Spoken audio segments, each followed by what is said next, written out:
નમસ્કાર, હું છું પ્રિયા અને તમે જોઈ રહ્યા છો જનતા કી જાણકારી ન્યૂઝ।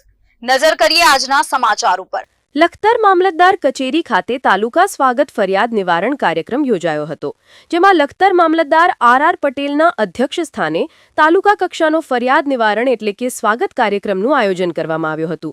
જે સ્વાગત કાર્યક્રમમાં અરજદારો દ્વારા 5 પ્રશ્નો મૂકવામાં આવેલ હતા, જેમાં લોજાસર ગામના પ્રભુભાઈ રામસંગભાઈ કોસાણી દ્વારા તલસાણા અને લીંબડી તાલુકાના રોજાસર ગામને જોડતો તરસાણા રોજાસર રોડ મંજૂર થયો છે, જેમાં રોજાસરના ખાતરામાં નાળું મંજૂર થયેલ છે। નાળાનું કામ ચાલુ ન કરેલ હોવાથી ચોમાસા દરમિયાન તેમજ અન્ય સમયમાં શાળા, દવાખાનું, મંદિર, ખેતર જવા માટે નાળાની અત્યંત જરૂર હોવાથી યોગ્ય કરવા પ્રશ્ન રજૂ કરાયો હતો।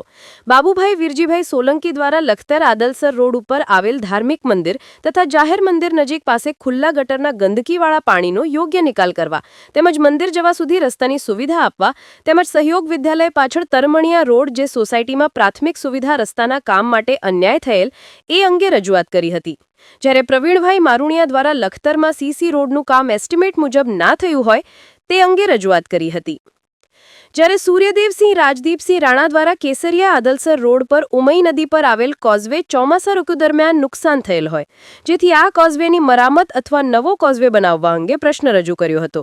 જ્યારે વડલા ગામના ઘેમરભાઈ ફુલજીભાઈ ભાંભરિયા દ્વારા વડલા ગામે જૂના સર્વે નંબર 71 પૈકી તથા 72 પૈકીના ભાગોના સર્વે નંબરની વિરાસંગતતા બાબતનો અભિપ્રાય ડિસ્ટ્રિક્ટ ઇન્સ્પેક્ટર લેન્ડ રેકોર્ડ સુરેન્દ્રનગરને આપવા બાબતે રજૂઆત કરવામાં આવી હતી।